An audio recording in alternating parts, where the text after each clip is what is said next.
This episode of The Startup Life is brought to you by People Ready. Startup Nation, you have a lot on your plate. The last thing you need to stress about is finding quality staff or the available work you need to be successful. Save time and headache by working with a trusted staffing partner that meets your everyday needs. People Ready is a national staffing provider with over 600 locations across the country and 30 plus years of experience serving people just like you. They specialize in a variety of industries including retail, manufacturing, logistics, general cleaning, hospitality, construction, and more. People Ready understands that you're busy and on the go. That's where their mobile app, JobStack, comes in. Use the app to place orders or find work 24/7 or wherever you are. And as social distancing continues to change the way we interact with customers, colleagues, and our everyday lives, JobStack provides the ability to find the right temporary workers or work you need while eliminating the amount of physical touch points needed in the staffing process. Visit peopleready.com/startup life to learn more about how you can partner with People Ready. It's time to be about that life, the startup life. Here's your host, Dominic Lawson. All right, Startup Nation, so I hope you're ready to receive some value today. My name is Dominic Lawson, and this is The Startup Life, the show for entrepreneurs and career-minded professionals. You know, Startup Nation, as we move forward on our path of entrepreneurship and kind of navigate this new normal, if you will, I know a lot of us are taking the time to kind of reinvent ourselves. We're taking the time to think about what's important and stuff like that. But one of the things we should probably also think about is our financial goals, our financial planning a little bit. And so we have a great guest today to help us out with that. She is a partner at Clock Tower Wealth Management LLC, where she is bridging the confidence between women and their money to create stronger financial foundations. She is a thought leader and speaker and financial professional with over 27 years of experience. And she is also the author of Financially Free, 11 Conversations to Have with Yourself About Life, Money, and Worth. She is Ande Frazier. Ande, how are you, ma'am? I am doing fantastic. How are you? I can't complain. Are you ready to pour some knowledge into Startup Nation today? Well, yes, let's get going. Sounds great. Sounds good. So if you would, please, ma'am, just kind of share your origin story if you don't mind. Oh, goodness. Well, I've been in the financial industry since I got out of college a little over 27 years ago. Mm-hmm. And my dad is actually the one that brought me into the financial business. He was a Southern Baptist minister while I was growing up. Okay. And just during his time as a minister, he saw so many people in his congregation struggle with money and really look out for help and guidance.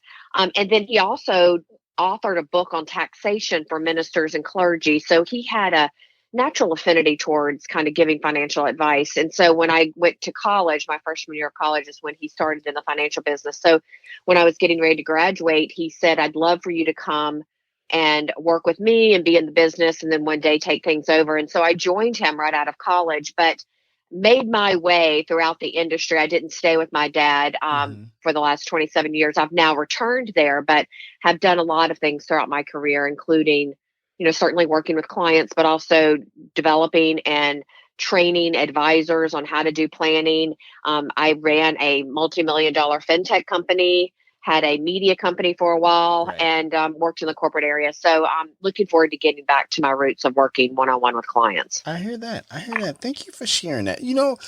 I find a lot of times, because you said your dad was a clergyman and stuff like that, and I imagine that, like, the educating of like, whether it be religious matters or financial matters and stuff like that, kind of comes across. Kind of talk about your dad's teaching style when it comes to helping with financial matters and things like that. Oh, goodness. Well, my dad definitely brings a little bit of his preaching to his interactions with clients. Fair enough. And not so much in kind of preaching to them, but he Gotcha. has a very relatable style Gotcha. with them. My dad likes to quote Will Rogers. There's a great quote that Will says, when you find yourself in a hole, stop digging. And that is a great way to kind of describe my dad's talking. He really speaks to people in a language that they can understand.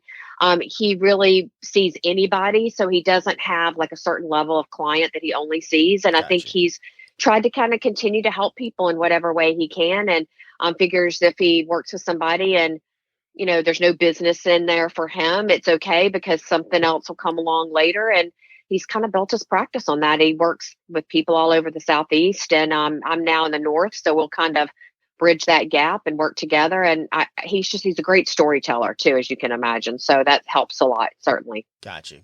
Yeah, the stories are always the ones that kind of help stick, that point even further that you're trying to get across. So I appreciate you sharing that. Where in the South is your dad? Well, we are outside of Atlanta Okay. in Rome, Georgia. Gotcha. I'm familiar with But Rome, Georgia. yeah, Atlanta's a great area. When I Mhm. lived in Rome there for a while, I worked in Atlanta. And so Rome's I guess it's mid-size. It's got more than one red light, let's put it that way. But Fair enough. um it's a great southern town, and so I kind of split my time between New York and Georgia. Gotcha. Thank you for sharing that. And once again, Startup Nation, we're talking to Ande Frazier, who's the author of Financially Free, 11 Conversations to Have with Yourself About Life, Money, and Worth. And we have a link there in the show notes if you listen to the replay on the podcast to go ahead and purchase that book. And so before we dive into the book, I want to talk about the cover a little bit. Kind of talk about, because you got, a lot of times when we see financial planners, they're like suited and booted, and then they have like, really nice, whatever. And you kind of have you got like a sports jacket. It looks like a rock t-shirt of some sort. Kind of talk about the cover a little bit, if you don't mind. Oh, I think that, what I want to do is make sure that I'm relatable to different Right. types of people. And, we've seen a trend lately with this kind of athleisure wear coming about. And being in True. New York, I certainly have seen that amongst all kind of people. And so I wanted to make sure that I didn't release a book with a cover that would be unapproachable for many Right. people, that many people thought, okay, this is going to be a book that's going to be over my head. I wanted it to be a book that people would read and get value from regardless of their level of financial literacy. So I thought one of the best ways that I can do that is to just dress a little bit more casually. I Right. kind of do that sometimes. I kind of dress for my clients, and depending on who I'm talking to and where I'm going, it may vary between a business suit, or it may be something a little bit more casual, like a t-shirt and blazer. Gotcha. Thank you for sharing that. And I kind of got that, just from looking at the cover, where you seem a little bit more approachable, because, I mean, let's be honest, when we're talking about, financial planning and money and portfolios and all this other stuff, that stuff can be a bit daunting and it can be a bit intimidating. So it's kind of nice to, have that approachable approach, forgive the redundancy, when it comes to that. So I appreciate you sharing that. You're welcome. No You're worries, welcome. no worries. Now, I was curious about, one of the parts in the book. You talk about money beliefs and habits that you didn't even realize you picked up in childhood. Kind of talk about that a little bit. Dominic, when we grow up, we hear phrases and we see our friends and maybe teachers and other adults kind of say things about money or react a certain way to money. And like it or not, we kind of absorb that and create a money story in our head about what money really means. Gotcha. And it's not phrases. It's also typically that we have our own personal experience with money where we realize that money means something more than just a medium of exchange. Right. I know that I had that experience when I was in eighth grade. And what happened for me is, I had a bit of shame around the fact that at the time, my parents didn't have a lot of money. That was when my dad was still a minister. My mom didn't work at the time. And so Right. we really struggled with money, and I got made fun of at school. And a lot of that was due to the fact that I didn't have the latest clothes and the things that the other girls wore. And so that created some financial shame for me. And I didn't understand why I wasn't good enough to be their friend simply because my family didn't have money at the time.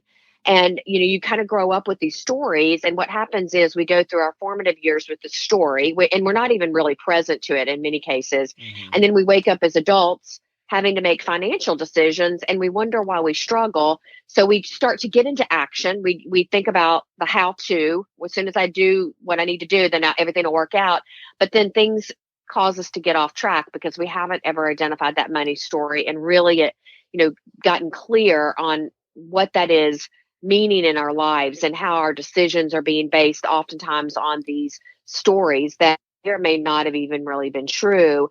And so we get into action, we get triggered, we get off action, we don't fulfill our goals, and we come up with even more shame and guilt about that. And so I think it's very important to go back and identify what those money stories are so that you can redefine them, or you can realize that it's not the way that thought it was, and you have an opportunity to change that. And it can really make a profound difference in how you view yourself and your relationship to money going forward. Got you. Thank you for sharing that. And this is the fascinating part when I talk to financial planners on the show. It's almost kind of like they're financial planner / therapist, because you're talking about because you have to go back and ask some of these questions about going back to the childhood. What are some of these instances and stories and situations that kind of frame the way you look at money? Because I just think the psychology of it is fascinating, because we see many people who have, stories like yours where, you talk about how, you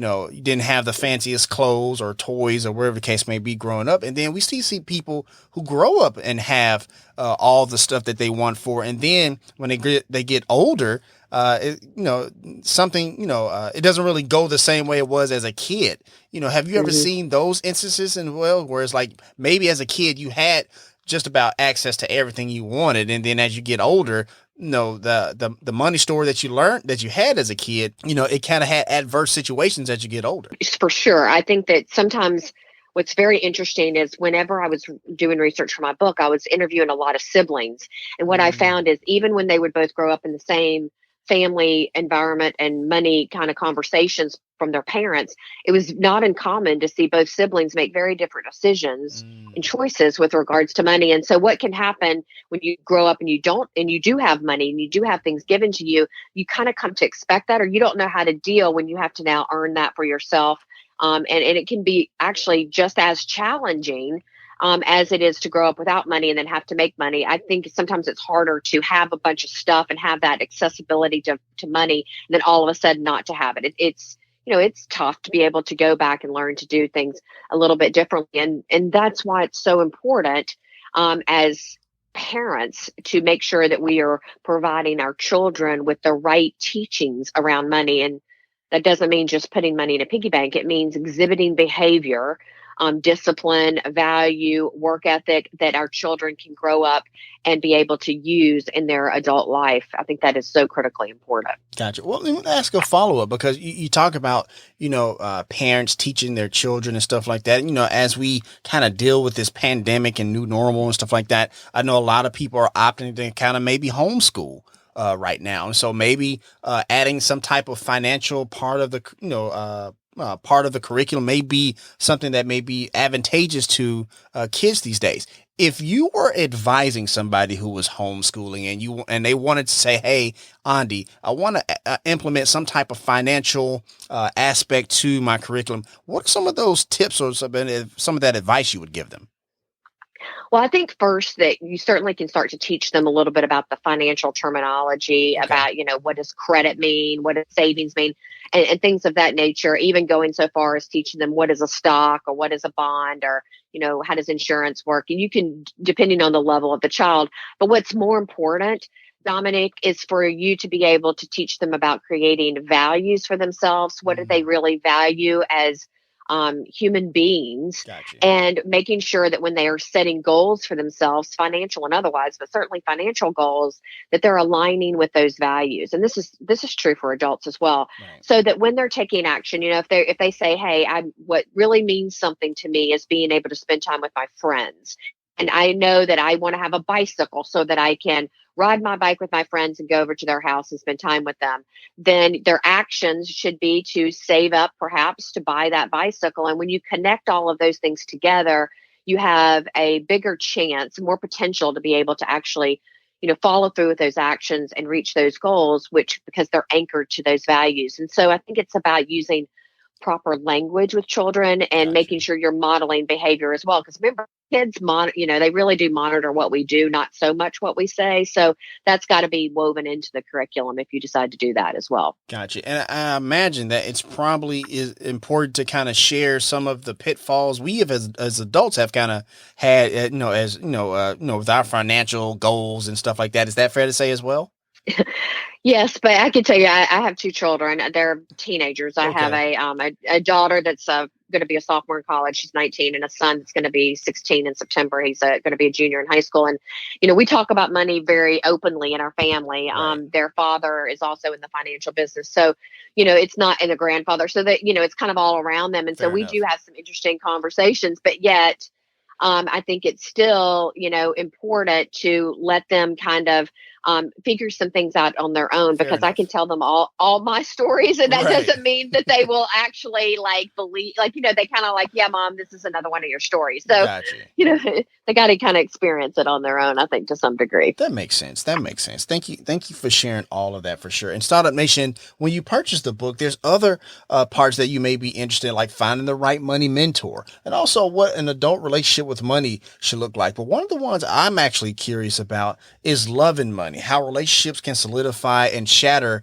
your financial foundation. If you would, Ande, kind of talk about that a little bit, and also talk about, what are some of those conversations that you should be having with a significant other, because, a lot of people, maybe not now, before, but this is kind of like wedding season, is the weather's, warm and stuff like that. People are getting married and stuff like that around this time of year. What are some of those conversations you should be having before you enter marriage?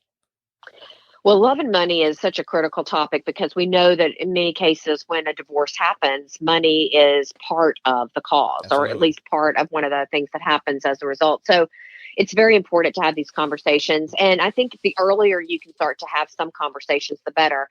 That doesn't mean on the first date you're asking them to whip out their net worth statement.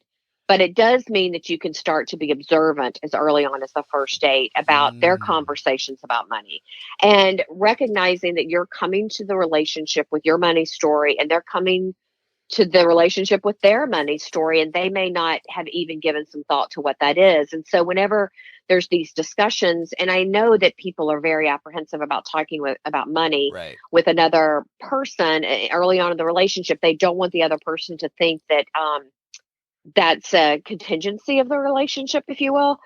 Mm-hmm. But if you wait until you're engaged or married to start to have these conversations, what you may find is that you're not connected on how you view money and how you should be treating money together as a couple. And so I do think it's important to have those conversations early. I think early on in the relationship, you might mention to them about some of your goals and your financial goals, that, if you're saving for something special, share that with your significant other. And, Right. maybe mention, hey, instead of us going out, for our dates, maybe we can do some things that don't cost us much money. I'm really trying to save up for this, or this is really important to me to stay within my budget.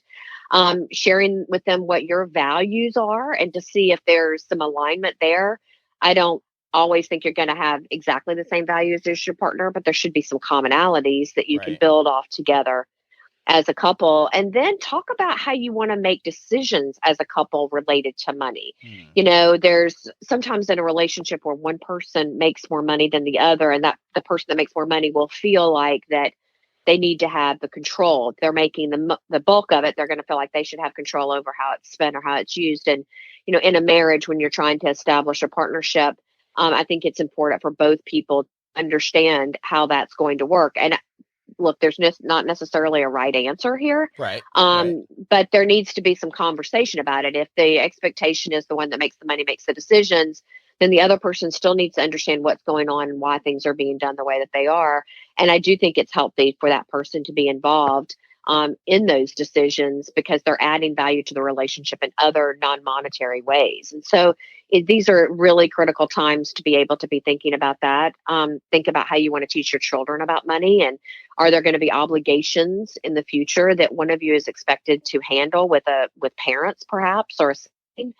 And so having those conversations early is very important to a long-lasting, open conversation about money throughout your relationship. Gotcha. Thank you for sharing that. And I definitely have to agree with what Andy's saying, Startup Nation, because, I read a lot of books and they talk about Warren Buffett and Bill Gates. And one of the things they talk about as far as achieving the wealth that they have, part of it is that having the right spouse and picking the right spouse and having those conversations and stuff like that. So, Andy, I appreciate you sharing that a little bit. Absolutely. And I think for women that are listening out there, Sure. you should be actively involved in these conversations about money. You may not want to be, But you need to be, because the chances are at some point in your life you're going to be alone, um, Hmm. maybe without a partner, and you need to know what's going on. And the thing that I found when I was writing my book, Dominic, is a lot of women were waiting until a crisis occurred, and then they were trying to learn about money and have to make decisions, and Mm. that's just not the most ideal time to be doing that. Gotcha. Thank you for sharing. I want to ask you this. I'm glad you brought this up. Is there like certain stigmas or something when it comes to women and money? I think there's a lot of myths out there. Okay, I fair think enough. sometimes, Okay, women over complicate some of this. I think that it's a lot easier to learn than you might think. I think the gotcha. goal is one step at a time. You don't have to know everything all at once. It's taken me, years of education and study to learn all the ins and outs. And a lot of what I learned won't apply to, the majority of the people out there. I think the goal is there to not be afraid of it and to ask questions. And if you're working with a professional, or you have a relationship and the other person is not validating and answering your Mm, questions, or is making you feel inadequate in some way, um, then find somebody else that will answer your questions, and gotcha. go out and find them, because it really is important for women and men to really understand how money works, because it's interwoven throughout every day of our lives. For sure, for sure. Thank you for sharing that. And I wanted to ask that because I know you advocate with helping women and empower them with the financial planning and their relationship with money and stuff like that. So I appreciate you sharing that. Yeah, absolutely. For sure, for sure. I want to ask you this before we transition away from the book a little bit, because we have a lot of people out there who are essential workers and stuff like that. People work in the grocery stores and other places to kind of help move our economy along, and a lot of them are having hard times with budgeting and stuff like that during this pandemic. What are some of that advice you can kind of give them, if you don't mind, Andy? Well, I think the very first thing, and this isn't just for people like in this crisis, it's just in Sure. general, the very first thing to do is to get really clear and accurate about where you are right now, what money is coming in and what money is going out. One of the things that I've found within the last few years, especially, is it's not like we're spending a lot of money on big purchases. It's all the little things. It's the Netflix subscription. It's the Hulu subscription. It's the Mm, Spotify. It's got the you. cable bill. It's all these little things that kind of subscription mania has also really impacted us, and where I'm like, I get my credit card bill and I'm like, what did I buy this month? I didn't buy anything big, and it's all these little things. And so I think printing out your bank statements and your credit card statements, if you have credit cards, and going through them line by line and look at them as if you were looking at your friends' bank statements or credit card statements, kind of with that objective viewpoint, to where you can ask yourself, do you really need this right now? Or is this something that can be eliminated or temporarily paused? Or, what kind of value are you really getting from this, so that you can start to cut those unnecessary expenses and things that you're spending money on, and get back to basics. The goal is to live within your means as quickly as possible, so that you can then, as you start to maybe earn a little bit more, start to save it. Unfortunately, a lot of times when we earn more, we spend more, and Right. therefore we don't ever get to the point to where we can earn our way into savings. So we have to get a handle on splitting those two things apart as early on as possible. For sure. Thank you for sharing. I want to ask a quick follow up because you talked about, when we earn more, we pay more and stuff like that. Because I want to ask you this because we see a lot of times when we see this a lot of times with like lottery winners, and we see this a lot of times with like professional athletes from time to time, where they come into this large sum of money all at once, right? And then Hmm. like maybe 5-10 years down the line, it's almost basically all gone. So I want to ask you this. Let's say I win the lottery tomorrow, right? And Hmm. I want to do this right. I don't want to be broke 20 years from now. What are some of those steps I should take? I won 20 million. What should I do next? I think the first thing is kind of look at, where were you before you won the lottery? Like, Fair what was enough. going on in your life? What was your behavior around money? What is that money story?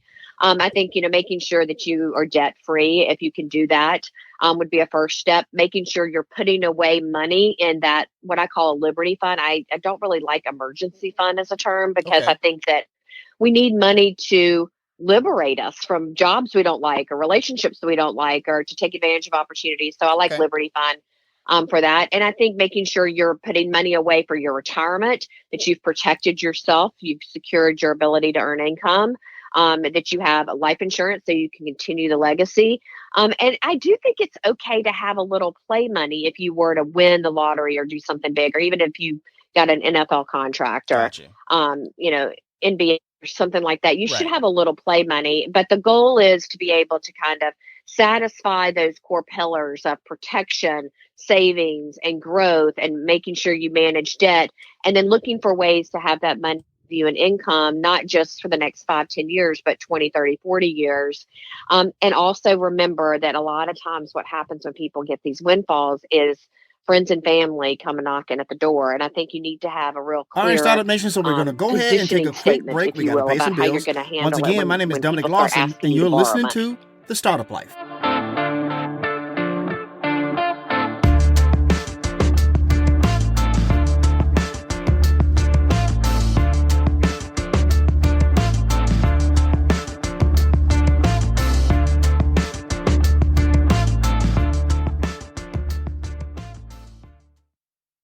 Oralex powers this episode of The Startup Life. Startup Nation, as a podcaster, radio host, and business owner, I know a thing or two about the need for your message to come through clearly to your target audience. The last thing you want when trying to close a big deal over the phone or giving a sales presentation in your conference room is to have the person you are talking to be distracted by either the fact that you sound like you're in a warehouse or an outside noise like a fire truck. Trust me, Startup Nation, I know this all too well from experience. And that is why Oralex has your back. Oralex Acoustics creates professionally tested products that you can trust in a commercial space or at home.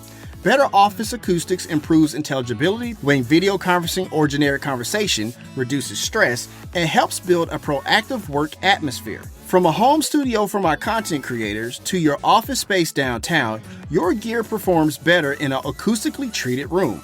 Trust me, you are in good hands with Oralex, as they are the #1 brand in acoustics, providing trusted solutions for over 40 years. Also, you can download the Oralex Acoustic Treatment mobile app in the Apple or Google Play Store to give you specifically designed and instantaneous recommendations for various room types. Go to Oralex.com and use the promo code STARTUP in all caps for 10% off your entire order. The link is there in the show notes if you are listening to the replay on the podcast. So if you are ready to stop sounding like you're having a sales meeting in a sports arena, go with Oralex. Professional audio made simple. Tresta powers this episode of The Startup Life. Okay, Startup Nation, I want to talk to you about our sponsor, Tresta. Tresta is an app for iPhone and Android that lets you do business calling and texting from anywhere. I know so many entrepreneurs that are still using their personal phone number for business calls. It can get complicated drawing the line between your personal and professional life. Startup Nation, this is the best business phone app out there. Whether you just need a business phone number or if your team is ready for a complete business phone system, Tresta is totally flexible and can grow with your business. And it's all unlimited. Calling, texting, and all of the powerful call management features like auto attendance, call recording, user groups, and more for just $15 per user per month. With Tresta, there's no contract, and you don't need any special hardware, just your smartphone you're already using. Tresta is easy to configure, so you can set everything up yourself, all online, avoiding all the hassle and high overhead costs of setting up a traditional business phone system, which is important because as entrepreneurs, we are always trying to cut cost and time. They're offering a 30-day free trial so you can see if Tresta's virtual phone system is right for you. Communicate smarter and more efficiently with Tresta. Start now at Tresta.com/startuplife. That's Tresta.com/startuplife. The link is there in the show notes if you're listening on the podcast. Tresta, business communication simplified. All right, Startup Nation, welcome back as we continue our conversation with today's guest here on The Startup Life. Once again, Startup Nation, we're talking to Ande Frazier. And when you go to AndeFrazier.com, we have a link there in the show notes for easy access if you listen to the replay on the podcast. One of the first things you're going to see is this cool picture. And I guess this was the photo shoot for your book a little bit. I just want to say, nice kicks, by the way. What are those, some Adidas? Yeah. Yeah, there's some, I think, what are they? Oh gosh, my husband will kill me if maybe I shell get this name toes? right. Maybe, kind of like some shell toes. Is it Sam Smith's maybe? Gotcha. Sam Yeah, Smith? yeah. That's what they kind of look like. Those are nice. Those are nice. You got any other kicks like that in your closet, or those are the only pair? I bought those because I was going into the city so much and found myself walking, and I was Got like, you. "These wearing heels in the city ain't working." But that was actually taken in front of that picture with the blue background was actually taken in Brooklyn in Okay. front of a J. Crew store, and we were walking to find a place to take a photo. We thought, why not shoot a couple of shots here, and that background just provided a really nice contrast for some of the pictures. Fair enough. Fair enough. And Startup Nation, what you outside of the cool picture, you'll also see an assessment there on the website. What is your money mindset? If you would, Andy, just kind of talk about that assessment and what people will kind of find out about themselves just a little bit. Well, the assessment is something kind of fun to just take, but the goal really isn't so much on what you score, Gotcha. but on what the process of taking the assessment might trigger for you. So it's going to ask you questions about, your childhood, a little bit about like when did you learn about money and what decisions did you make about money growing up? And the goal that I had there is not only to give them something fun to do and to prompt them to get engaged on that level, but to get them thinking about this so that after they read my book, then they will be able to then get into action around their money with some prior thinking and conversations with themselves. The book is not a how-to book. It's before you do the how-to, you should read the book so that it gets you thinking about all of these things so that when you do get into action, you'll have a better chance of really succeeding and sticking with it over time. Got you. Thank you for sharing that also. Now you talked about running, a fintech company for a while. Kind of talk about, this space because we're seeing fintech, rise in popularity. There's apps popping up all over the place. Kind of talk about the fintech space and where you see it going in the next couple of years. Well, it was really interesting because I had been training and developing advisors, and I had been using a particular piece of software to a planning process when I would do my training in many cases. And so when I got the chance to run the actual company that developed the software, it was a real natural fit. But running a fintech company is very different than actually talking to people about money and training advisors on how to do planning and the conversations there. But I did find that when I was thinking about building software, that the very first thing that I wanted to make sure that we tried to do is to have the software be something that was easy from the client's perspective, that it wasn't just going to show a bunch of graphs and charts and different calculations, that there would be the ability to tell a story through the software so that an advisor could not just show all this on the screen, but actually have a story that they would tell to get the clients to understand why the numbers even mattered and, what they meant to their lives and how they were going to be impacted. And so that was something that I constantly thought about. I think technology is awesome for speeding along some of the conversations and for tracking and keeping up with what's going on with your money. But I have found that at the end of the day, people really like to talk to somebody about their decisions because, until AI gets really perfected, a software platform or an app can't really understand your feelings and emotions around money. And like it or not, emotions and feelings are very deeply intertwined in our financial decisions. Sure. And so when you try to take that away, then you might make a decision that looks good on paper, but for some reason it doesn't sit well with you or you don't follow through because you really don't and haven't addressed those feelings and emotions. So that was really important to me that we created software that would allow the conversations with clients to be easier and faster, but not to replace the value of a human being really engaging and working with people. For sure. Thank you for sharing all of that for sure. Give me just a second here. Okay, there we go. So I know, you have the blog there on the website and stuff like that. And you give talks, speaking engagement and things of that nature. Kind of walk me through your process on how you create content, Ande. Well, I was very fortunate to work with some really amazing people on the content creation side. I've always enjoyed speaking. Maybe I inherited that from my dad's preaching. Gotcha. But I found it a little bit challenging to go from speaking to writing, and now I do more writing than speaking. But I love still to do speaking. Gotcha. For me, I wanted to make sure that I had a talk that could be given anywhere, not just at a financial convention or not just, Gotcha.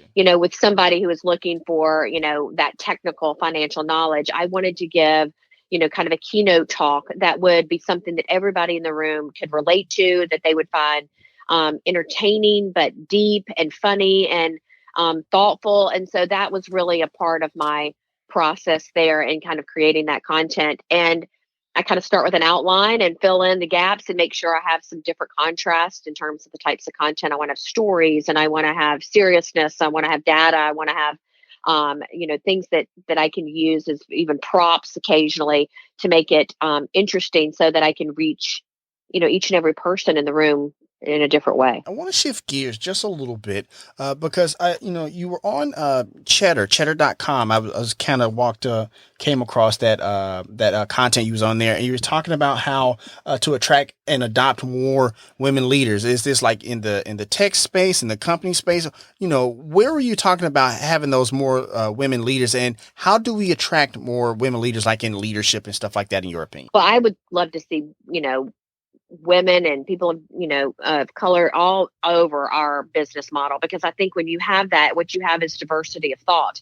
We Right. need that, those layers of people to come in and be able to provide us with different types of thinking and expansion on innovation and disruption in a different way. And so when it comes to women in leadership, I think that we are in really kind of a new times right now, because the one thing the pandemic has done is it's created the acceptance of virtual work in many cases, where I know a lot of may have thought we'll get there someday, but we're not going to do it right now. Right. And now we're forced to do it, and they're seeing that it can work.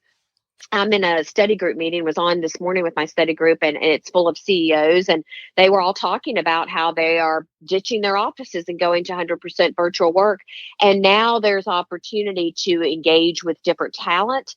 There's an opportunity to add more women to the workforce, because women are working from home, and in many cases they're also doing some of that homeschooling, and so they're finding that now it's easier to do what we needed to do all along. So I think it's going to be interesting how we come out of this pandemic and redefine what work really is and how we work. And I think that for people in even remote areas, they may find that they have opportunities to work with companies that never would have been on their radar before, but because of Zoom and Google Meetups and Skype and the rest of them, we now have a way that we can work with people no matter where they are. For sure. Thank you for sharing all of that, for sure. And you talked about the pandemic, and earlier you talked about your husband and your two kids and stuff like that. Kind of talk about your new normal a little bit. What is that looking like? Are you reconnecting with family? How's that been going for you lately? Well, for the first few months, I was in New York, and I stayed in New York, and we didn't really leave the house. I mean, there was a week there. I thought, I haven't even been outside my front door. Right. But I think that, you get into these kind of habits. One thing that I've learned from working, from, home, I kind of been on the road and traveling. So I kind of work where I went, is to make sure you have a routine, that you have a schedule that you're kind of trying to keep every day. It's healthy for the kids. It's healthy for you. And so I was getting up and working all day, doing my workout in the afternoon, eating dinner with the family, and have found I'm not really missing out on too much. Now, the last few months, I've been going back and forth from New York to Georgia. And so when I come home, I have to quarantine. So that's definitely been a little bit I bet. more restrictive Right. when I am in New York. And so hopefully that will Georgia will get their act together and get their percentage Gotcha. rate down to where I don't have to do that. But for Right. now, it is what it is. So I've been working. I work all the time when I'm in Georgia, pretty much, the whole time I'm there, with my dad and with our clients there. And so when I'm in New York, I try to do more of the virtual meetings, and certainly, making sure that the family's doing okay, and doing a lot of writing and that more creative work here. Gotcha. Thank you for sharing that. Ande, what's your entrepreneurial superpower, and why? I think that my entrepreneurial superpower is that I am a thinker. I really think through things. I'm also tend to be very forward thinking. Okay. And I ask good questions. And so I think that I do a lot of thinking, so that when I do make ideas or suggestions, it's not from a place of just spewing out whatever is top of mind. I've thought about it. I've ruminated over it maybe a little bit. And so there's a reason why I'm asking that question or making that statement. And I think it's important to also make sure that you're speaking up and giving differences of thought. whenever you work with people or for people, that differences of thought is really important to be able to make a real well-rounded, thoughtful decision as a leader. And so Right. as a leader and myself, and even when I'm working with other leaders, you don't want people that are just going to tell you and agree with you and tell you, yes, yes, yes. You want people that are going to give you different perspectives and different things that you can be thinking about. And that way, when you do make a decision, it's a well vetted decision. Gotcha. Gotcha. Thank you for sharing. And you talked about, different perspectives and stuff like that. I want to ask you this. What is something that your daughter has taught you that you kind of use every day? I say it every day, Dominic, that when I come back in my next life, I'm coming back as my daughter, because she is like a unicorn.